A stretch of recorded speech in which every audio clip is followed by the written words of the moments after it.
Happy Thursday. Happy Thursday. Happy September. I wanted to go, haven't been live for this week, and I wanted to go live and just to talk to you about something that we all face. And I've been thinking a lot about it this week, about people that I'm meeting and then talking to people in different seasons and different storms, and where people, and I have been included into this too, where we're in storms and we pray, we wait, we do everything we know we should do, but we feel that God is silent. Have you ever felt that way? I've certainly been there too. When I waited, I longed, waiting for the answers, waiting for some breakthroughs, and silence.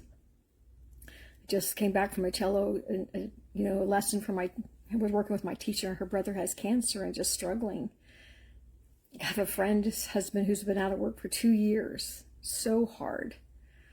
I have one of my really good friends has two friends that have babies. They were twins, and one had a baby. They were due at the same time, and one baby passed the day before. So many things we have to wait. We have to go through the hard wait. It's uncertain. It's hard to trust. And like I said, I was thinking a lot, since my book has come out, I've been getting some good feedback, and the reflection questions are so important. And the questions we ask is the wisdom we get from life and from reading. And I've been listening to podcasts. I've been searching my scriptures, and just sometime was listening to one of these podcasts from one of my really good friends who had a 12-year-old son that was in surgery 11 weeks. And he felt so exhausted and felt numb and didn't know what to do, and went to God and prayed, and he felt nothing. It kind of paused, and after he kind of settled into, is prayer really real? Does it really work? And he just said, the Spirit really told him, do you only trust when you get comforted every single day? Do you always trust if you have to be stroked and have all the answers come so quickly?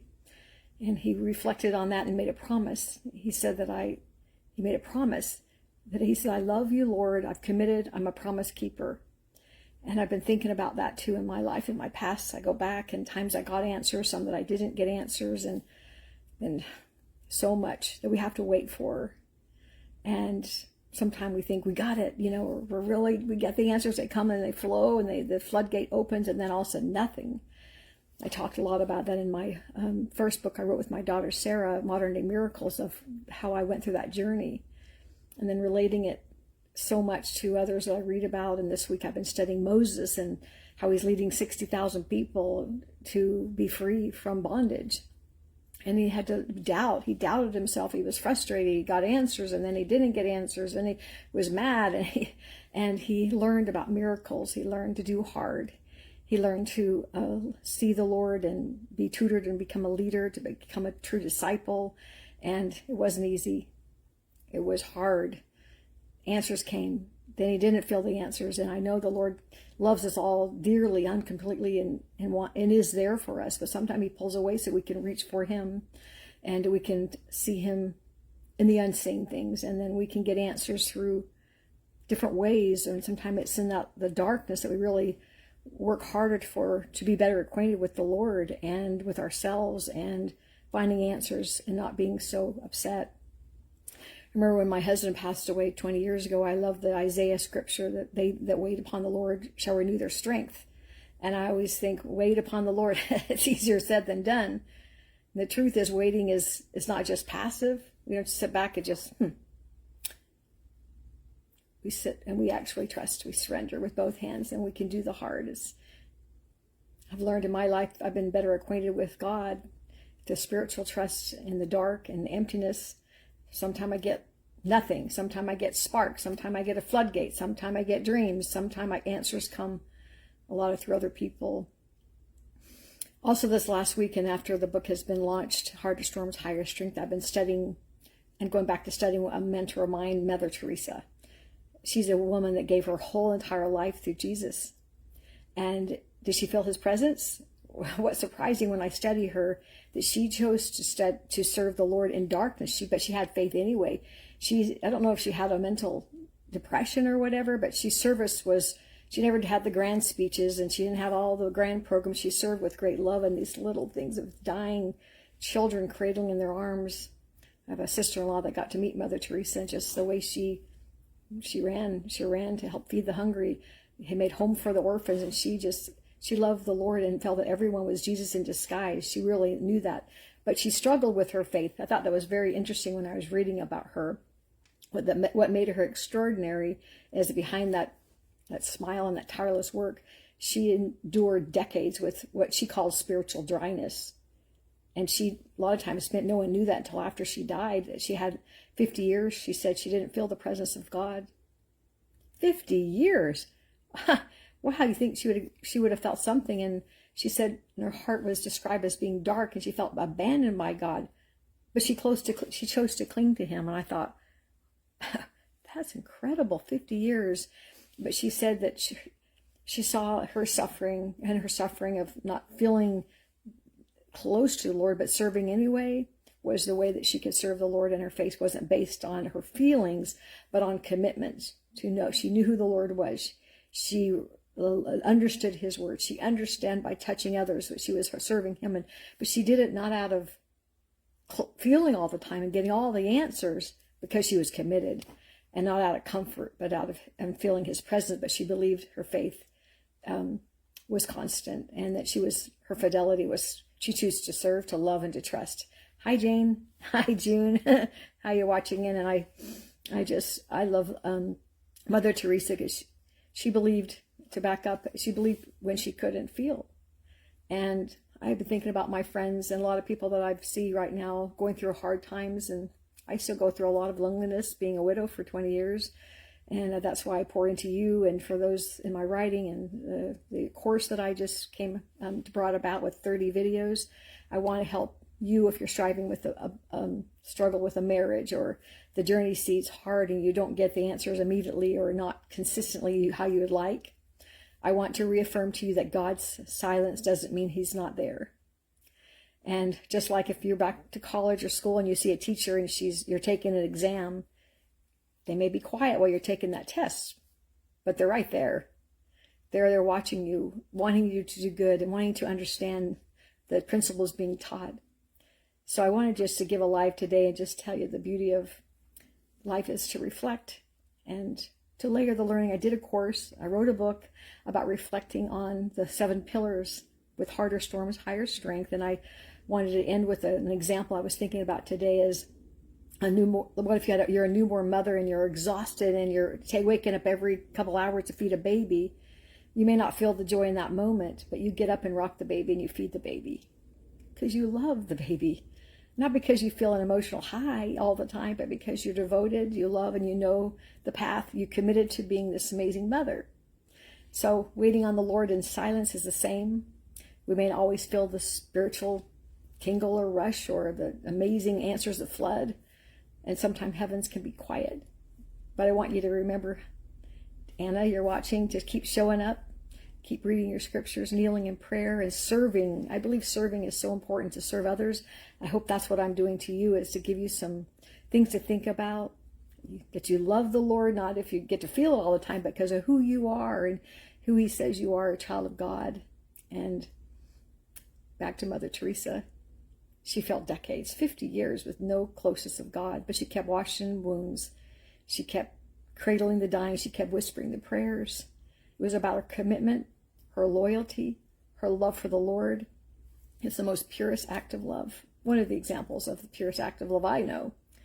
So wait in the storms, and that's where the strength is built. And that's why I wrote Harder Storms, Higher Strength, is to let you know, just like trees, if they always have calm weather, their roots aren't very strong. The roots grow deep in the storm, and so can you.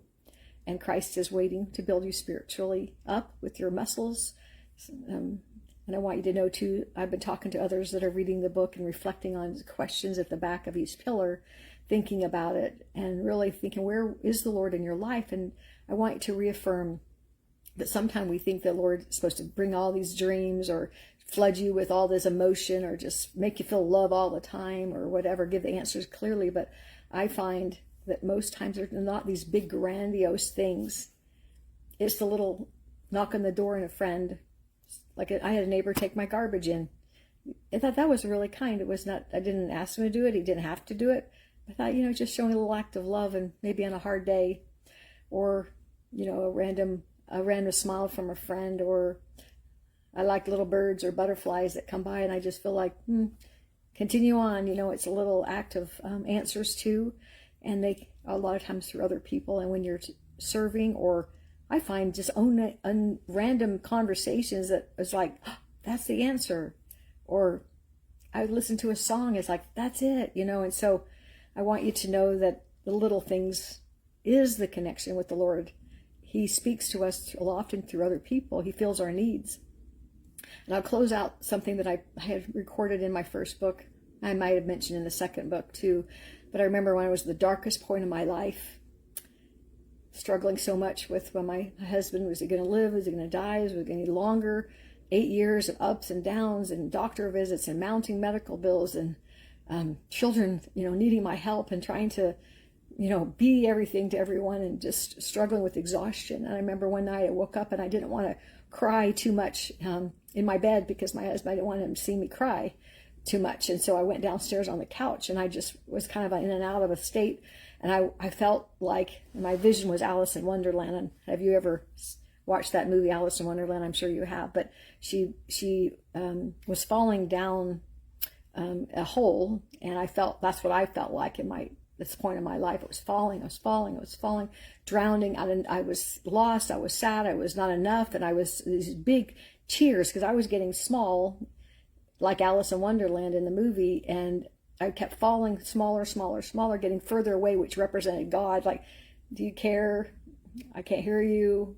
It's so hard. I don't know how to do this. And I was down at the bottom of this pit, and the tears kept coming, and it was really good tears. I was crying, and in my dream out of body state or whatever, these tears were so big because I was so little, and I was just sadder and sadder and sadder. And all of a sudden it just got up to where it was like right where my nose was. And I go, it's just too much. I can't take it anymore. And then all of a sudden it was like, I'm not drowning, I'm floating. And all of a sudden I go, holy cow, I'm not drowning. The water, the sadness, the water, the experiences was raising me up to become a way to get out of this place and become closer to the Lord. So I wanted to just share that with you today. It's Thursday, give you a little spiritual oomph. My passion is to help you rise strong, heal deep, and live beautiful lives with the Lord, with health. And I have a book. Many of you have already been. I think we sold 200 books in about a couple of days. And a lot of people are buying the course. So if you need to know where that is, it is in the Smartt with 2 T's. And then it's Transformations with an S. So smarttransformations.com. And that's my website. Go in, there's a course, and there's a code to get 50% off on the course. And many people are buying it for book clubs, and they're doing 1 pillar a week or 1 pillar a month. And I'm coming in. Anybody who asks me, I'll come in and do a little something at the end of the session. So I just wanted to give you that encouragement today. And Cheryl, hi Cheryl, hi Mo, love you too. Who else is joining in? I hope that you joined that and can relate to some of the things I've been thinking about, asking the questions. Don't expect a floodgate of all these spiritual things, or you're not going to believe, but you believe because you're committed, and answers come in different ways, and I promise you they will come. Don't give up. I'm here for you. Also, I want to let you know I have been asked, I have a YouTube channel. Can you believe that? I have a YouTube channel. It's go look at it. It's I'll put it in the notes below of how to subscribe, but I've got loads up of lots of things on how to rise strong in storms. I did lots of shorts in there. I'm learning about that.